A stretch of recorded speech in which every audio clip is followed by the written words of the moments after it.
Er zijn Indonesische dansen die teruggaan op de strijd van man tegen man. Het opzwepende geluid van trommen en een gong maakt deze dansvorm voor het publiek fascinerend.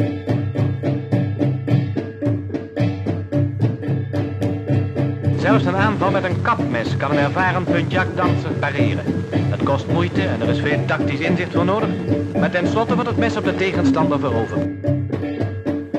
Kita sama Belanda ada sejarah.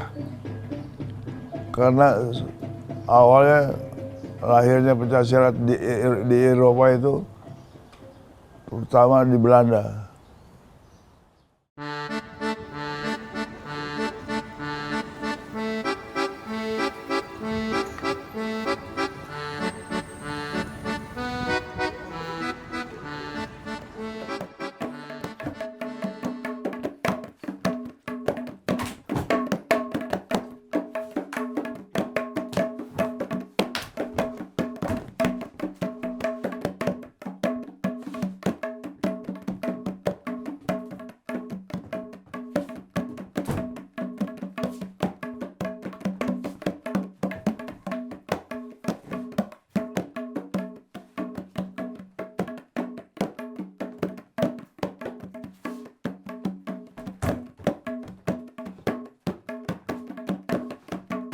Perkembangan silat di Belanda emang itu berpuluhan tahun dan itu pasti susah untuk dibilang kapan persis.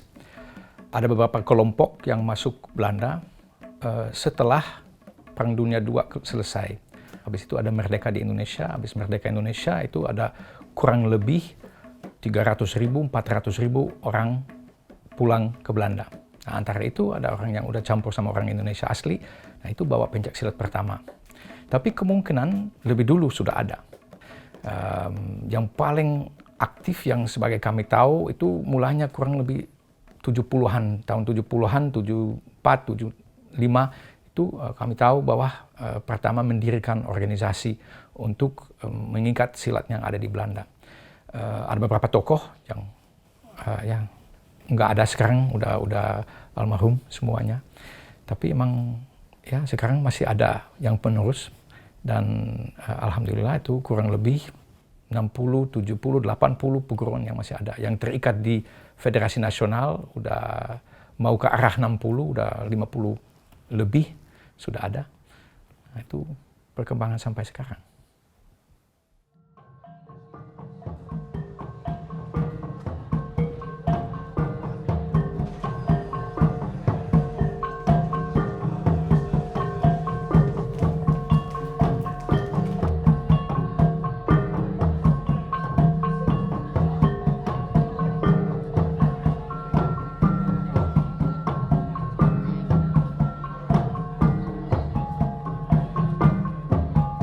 Dan mereka datang bersama rombongan-rombongan orang-orang Kenil. Orang-orang Indo itu biasanya kalau ngelatih dalam latihan bukan membuka gedung olahraga atau buka klub, tapi mereka senangnya latihan di dalam rumah. Entah itu di gudang, entah itu di loteng, pokoknya dalam rumah. One, two, three, no, yeah. Nah, itu promosinya tuh setelah IPSI masuk Belanda tahun 76 yang dipimpin oleh almarhum Mas Januarno, seorang warga PSHT dari Madiun tingkat 2. Nah, sejak itu mulai berkembangnya pencaksilat di Belanda. Nah, itu orang-orang Indo itu kebanyakan bukan Kenil. Misalnya Pace de Vries, ya, Nelson, terus apa lagi? Patinama, Patinama, terus Pak Turpen, Bapak Turpen, almarhum Bapak Turpen, dan lain-lainnya. Nah, Pak Turpen mendirikan sekolah di kampung namanya Suilen. Jadi sejak tahun 72 saya ikut bergabung Pak Turpen dan Pace Peverkoren selama 4 tahun. Aktif belajar ke Groningen, ngelatih di Leeuwarden, ngelatih di Arnhem, ngelatih di kota lainnya. Pokoknya grupnya Pak Turpen, yang saya tadi katakan tadi, grupnya Pak Turpen itu sangat aktif. Jadi kalau kita lihat sejarahnya Pak Turpen itu luar biasa, Dek. Karena dia tuh fanatik sekali, Dek. Pak Turpen itu bukan ngelatih di Belanda toh ya. Ke Perancis, ke Jerman, ke Belgia. Fanatik benar. Dan anehnya ini sampai sekarang beliau ini belum dapat penghargaan yang sesuai dengan pengorbanannya.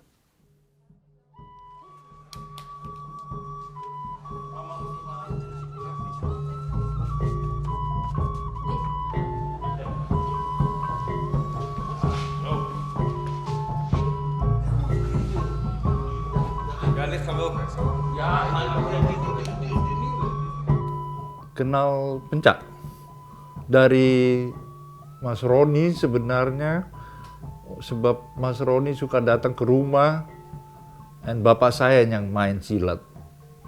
Mar tidak mau kasih ajar saya, tapi Mas Roni yang diajar. Satu, musik, 2, 3. Saya dari dulu sudah ke Indonesia, udah PSHT saya datang, loh kok lain ini tekniknya, betul.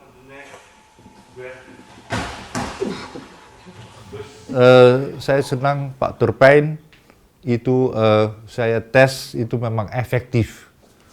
Beta nggak suka yang apa itu Ron. Orang Ambon bilang nau-nau gitu. Apa itu, Ron? Hah? Ya. Itu bukan ini, tapi kalau tangkis, tanya ini belakang. Bukan gini tangkisnya, ini tangkisnya.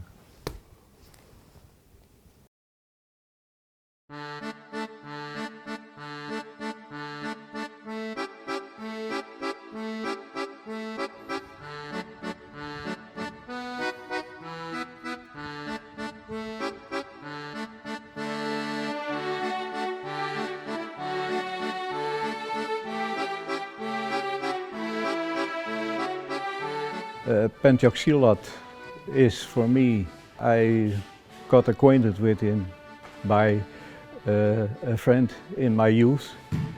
I was 16 years old and doing judo, and this friend had an uncle who came from Indonesia. He was a famous jago, he told me, and well, he learned me some Pencak Silat moves and tricks to defend myself. So that was the first time. It was in 1960. At my work I meet, we called him Uncle Boy, and Uncle Boy was also an Indo. Later on he told us he did Pencak Silat, he called it Pukulan Betawi, because he was born in the former Dutch Indonesian colony Batavia. He teaches. Later on we made acquaintance with friends of him, and one of the friends was, we called him Uncle Will Wijnhamer, and Uncle Will was an ex-KNIL militaire, and he started after a few years teaching pupils in his home, in the sitting room. He started when they were coming too much.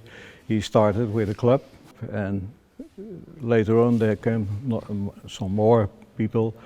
Pak Zeemeyer was a Kuntao expert, and also Pak Kokei, he was, well, he did Tikalo and Chimande, and also a little bit Sarak. So it was a real mixture of all types of Pencak Silat, if you trained with them. And then they also had some comments, well, you don't do that good, and you have to do it like that. So, well, we learned more and more and more, and Later on, we were more experienced, I think.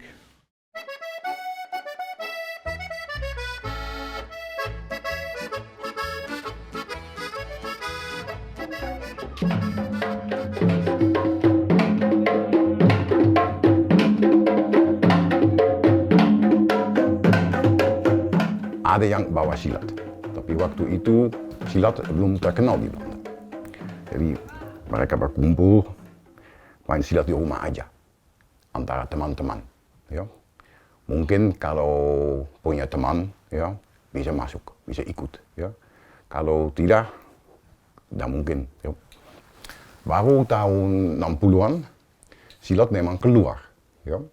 Guru saya yang pertama, Pak Frits Vermaassen, dulu dia masuk TV, ya. Kalau udah salah 68 ya. Ya. Waktu situ di Belanda TV hanya 2 channel, ya. Masih hitam putih. Ya. Kalau malam minggu semua orang Belanda berkumpul depan TV, nonton TV show yang ini. Pak Vermaassen masuk, dia kasih demo, bagus banget. Ya. Tapi yang presentator bernama Willem Duis, dia orang seru juga, ya. Orang gede, ya. Walaupun Pak Vermaassen orang kecil, ya. Jadi Pak Duis minta Pak Vermaassen, Pak, mag ik ook proberen? Ya, aku boleh coba juga. Ya tentu saja, bilang Pak Vermaassen. Jadi si Willem Duis pegang kursi bar yang gede, pegang Pak Vermaassen. Tapi sebelum dia sadar, udah jatuh. Ya, tapi itu live di TV kan, ya. Semua Belanda lihat, ya. Dari situ baru silat mulai terkenal di Belanda, ya. Jadi dari kacamata saya, Pak Vermaassen yang pertama yang memang di Belanda keluar dengan silat, ya. Dari situ kita mulai kenal sama nama silat dan juga sama nama Pak Vermaassen, ya. Ada seorang lagi bernama Pak Torpen, ya. Dia juga pintar main silat. Dia udah keliling Belanda, ya. Buka sekolah di sini, buka sekolah di sini. Jadi lama-lama silat mulai berkembang, ya. Setelah situ orang yang lain keluar juga, ya. Sebelum Pak Torpen, sebelum Pak Vermaassen tidak ada yang keluar, masih silat rumah, ya. Tapi setelah mereka lihat memang ada orang Belanda tertarik sama silat, baru perguruan yang lain mulai berkembang di luar. Maksudku di luar, bukan di rumah, ya.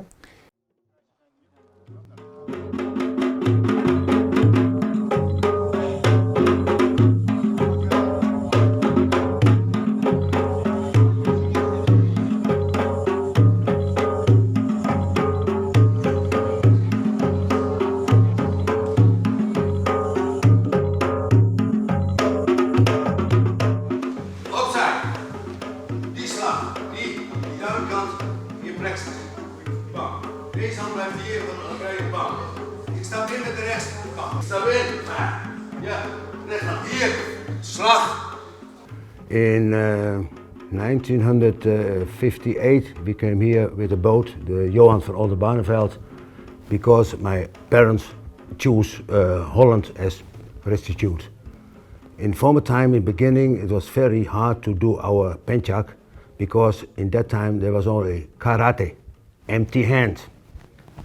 And we have won a lot of tournaments because we are a little bit different. Because karate is straight on, but we dance, they say we dance, but if we dance we can also explode and make a good performance. Bonkot is our style. My father, who is already passed away, he started in Holland, in Groningen, and we started with Burgonje, was a good karate teacher that time in '69. We were not allowed to join wedstrijden, matches, tournaments because we are dressed black. But we came so far that we can choose that we have a black trousers and a white jacket. And all the people say that time, who are the fast boys in black trousers, in white, that's we, yes. We are generation of 5. I have also a brother and a sister who also practiced Pencak Silat a long time ago. And we have Bongkot is a very important style, and so as you know, maybe it's the only European style who is announced by IPSI. And we are only in Europe. We are not in Indonesia or in Malaysia, only in Europe. And because of the Bongkot is the beginning, the style, the root, the beginning of all. And we have a lot of fighting and a little bit seni, because defending and attack is for us very important. And we are one of the few styles who have reached that, because most of them, because they join the fight and they lose, but we go on till the final. And we have a good friend in Indonesia, Eddie Nalapraya.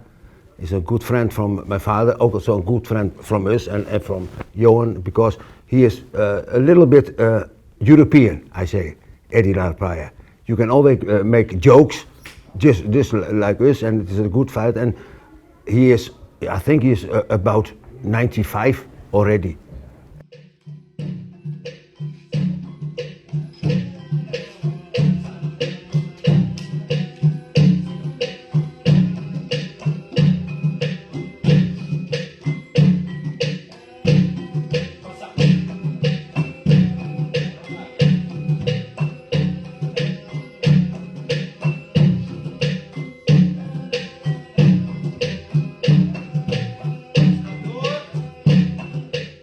Cimande, you have several schools of Cimande in Lelystad, in Nederland. But here in Lelystad, we started in, I think it was 1982 with a club, with a small school. Cimande Depokkan.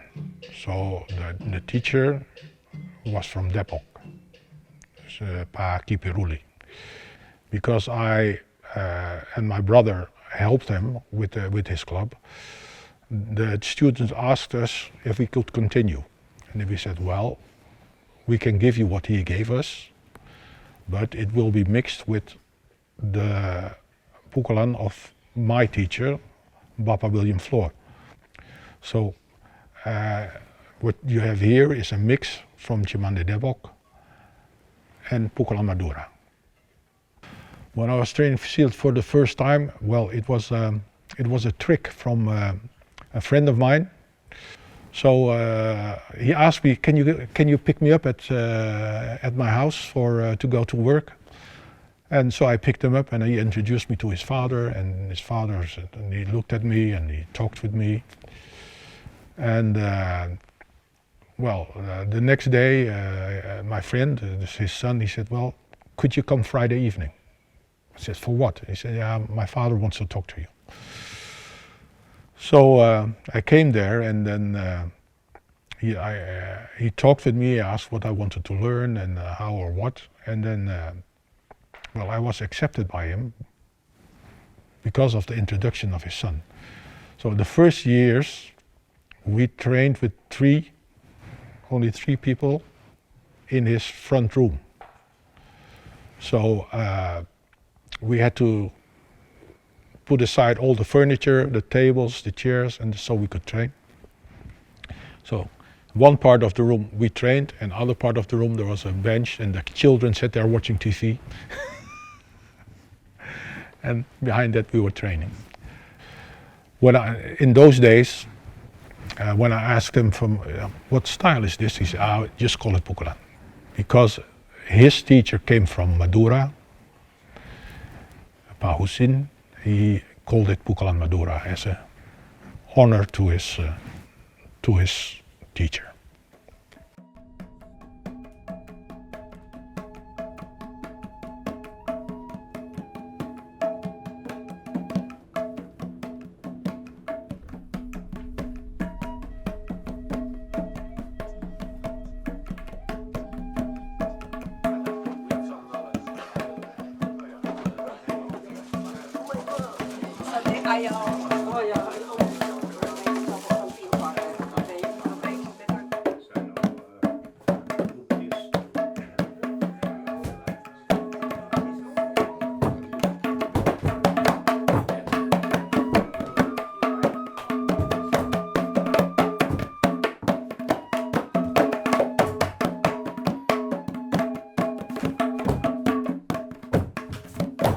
Wij zijn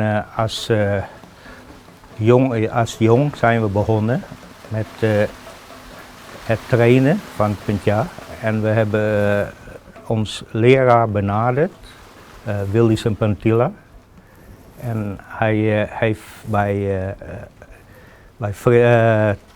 de Pijn heeft hij ook les gehad. En hij heeft in Malang heeft hij bij zijn vader getraind altijd. En Frans, dat is zijn broer, Sempantila, die is ook pendekar en die heeft dan in Lumajang heeft die, actief geweest. Ja, en wij, Willy, onze guru, die heeft ons getraind. Wij zijn met een aantal broers.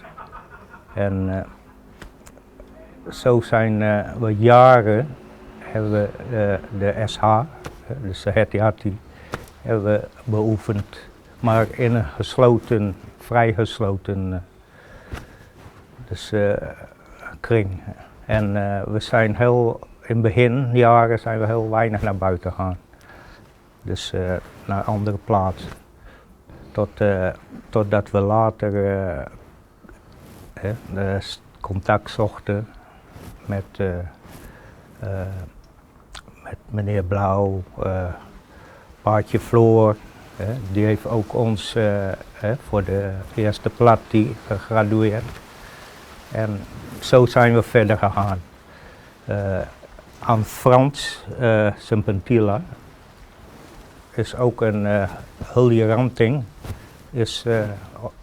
was ook groot met aantal scholen in verschillende plaatsen in Nederland. En we hebben toen continu contact met elkaar gezocht. Dus we gingen echt demo's geven in België, overal in het land. Dus als we een demo hadden, dan bellen we Hully op en dan zochten we contact en dan gingen we gezamenlijk demo geven. Maar Puntja is voor mij geen sport. Het is geen sport voor mij, geen recreatie, maar een levensstijl.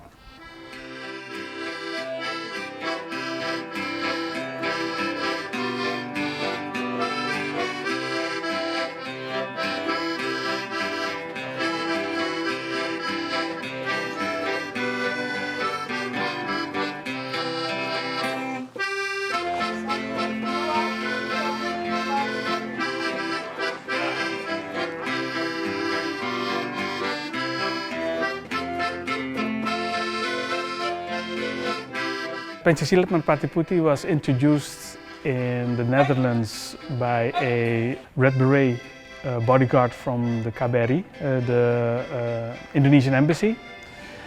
And in the 80s it was very closed. It was only the staff of KBRI. He got permission to introduce it to other people. And that's where my teacher comes from, Mas Pri. And he taught it to me. So it started in the 80s and up and down to now we're at this level. Everything we got from Indonesia, we try to keep it original. We also have, of course, internet so we can communicate better. Are there changes there? Then we can see if we can incorporate it here. But other than that, we keep it as original as possible.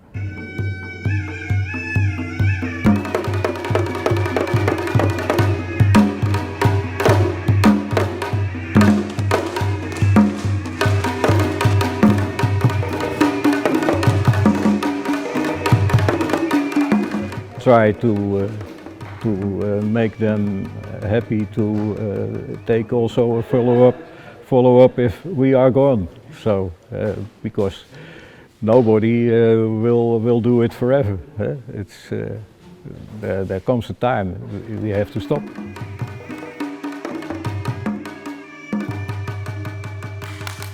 Bikin motivasi banget, terus hobi, dan saya suka banget sama temen-temen, tapi juga bisa belajar banyak tradisinya pencaksilat. I got stronger and stronger, and now I just believe in myself and I made myself wiser, and I feel like I'm the best version of myself, but still I don't like it when women don't feel safe, because I think that's something that women really should have, like a trust in this world. To adapt towards what are the future needs and how does martial arts develop in the future, and when you can tap into that, then you can make it sustainable for the future. It's more you have family who feel like friends and you have friends that feel like family. So that we are one big family here. Being more thoughtful with your actions regarding to safety. You carry yourself differently just through life because you know you can defend yourself if you have to. Bukan hanya fisik, bukan hanya tanding, tapi ada ilmu pengelolaannya, ilmu kejiwaannya. Jadi mereka nyari, oke, mungkin saya belajar silat karena itu sesuatu dari kebudayaan saya, dari nenek moyangnya atau dari bapaknya atau dari ibunya. A big part of the confidence and the way you carry yourself, the awareness of your own body and the attitude, kind of, but also largely just also a big part of like a little bit of like stress management, like how you're able to carry yourself in stressful situations and the confidence you have that you're able to. And then sometimes I ask my friend, do you want to train with us? And they say, okay. And then it's the end of training and they say, I'll never come back. This was so hard. And then I laugh at them and say, do not underestimate the sport because it's really hard. Pencaksilat is for me, everything. Soul, family, lifestyle. I do every time Pencaksilat. It's my life. The part is you try to be better, not necessarily better than the other, but better than your previous version. Not only physical, but also mental. So for me, it was more logical to focus to improve myself rather than compare myself with another. Now they know Pencaksilat. First, it was a secret defense. But Silat is not only defense, it is culture.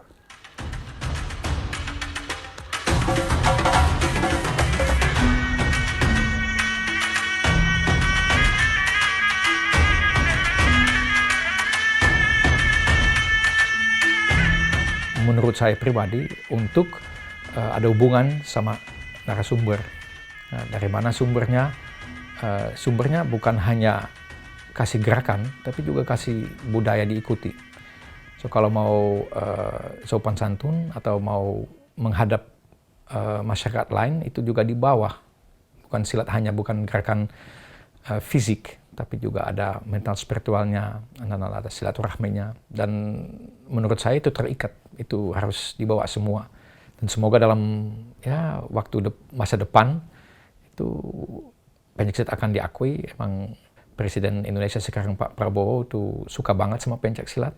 So kalau dia emang bisa mendorong kementerian lain di Indonesia dan organisasi lain untuk bantu lain dunia, nah itu ada kemungkinan dalam berapa tahun Pencaksilat bisa masuk ke Olimpiade.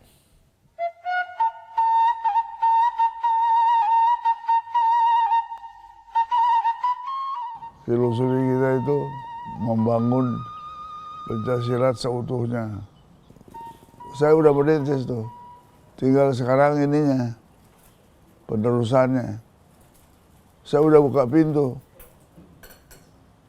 jalan udah dibuka. Karena nggak bisa masuk begitu aja, harus ada tahapan-tahapan. Tambah lagi kalau mau ke dunia, ini mulai udah bagus di Abu Dhabi. Akhlak ditata, fisik dijaga.